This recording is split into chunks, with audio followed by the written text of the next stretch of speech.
The dangers of falsehood in Islam. A path to hypocrisy.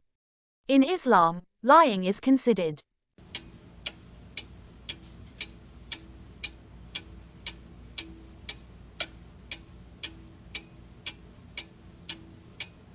b. A major sin. Which of the following is not an acceptable reason for lying in Islam?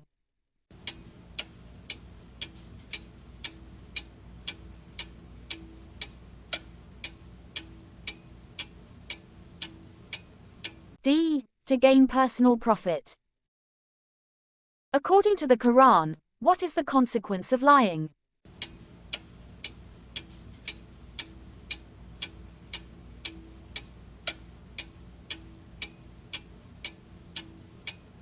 B. It leads to misguidance and the displeasure of Allah. Which surah in the Quran specifically mentions the punishment for lying?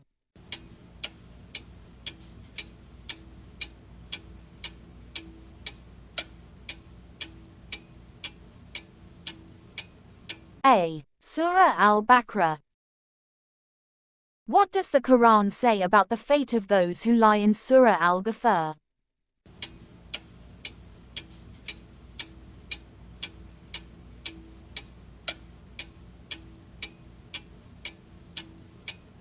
B. They are rejected by Allah. What happens when we always tell the truth?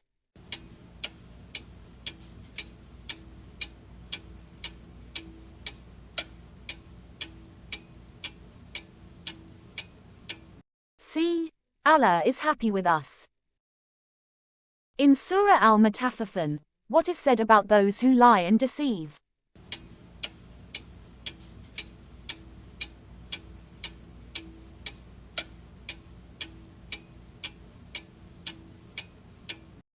B. They will face a great punishment. Which of the following verses from the Quran states that Allah does not guide those who lie?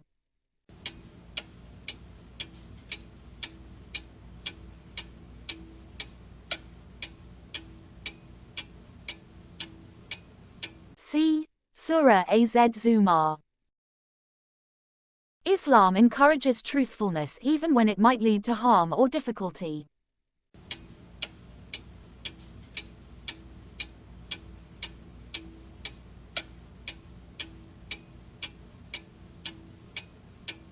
True. In which of the following situations is lying considered permissible in Islam?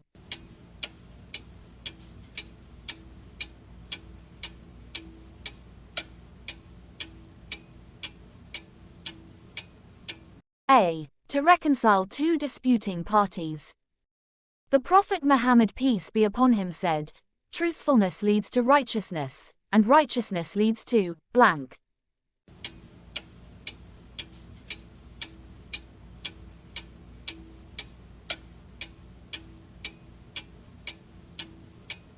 C. Paradise.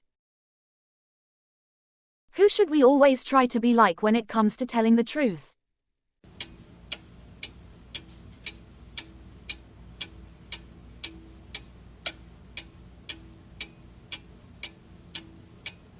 B. The Prophet Muhammad, peace be upon him. What is the Arabic term for a truthful person, often used to describe the Prophet Muhammad, peace be upon him?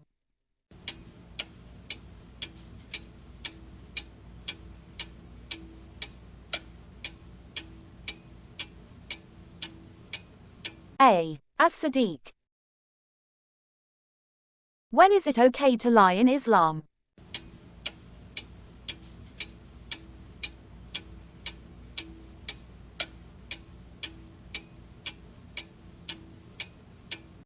C.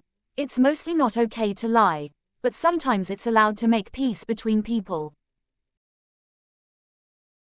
What is the best thing to do if you accidentally tell a lie?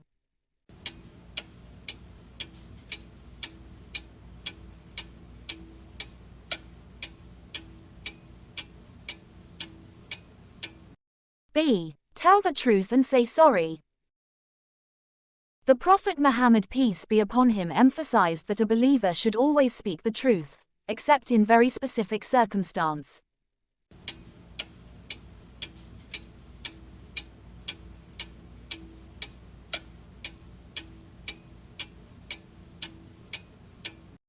True. Lying to save one's life is always forbidden in Islam.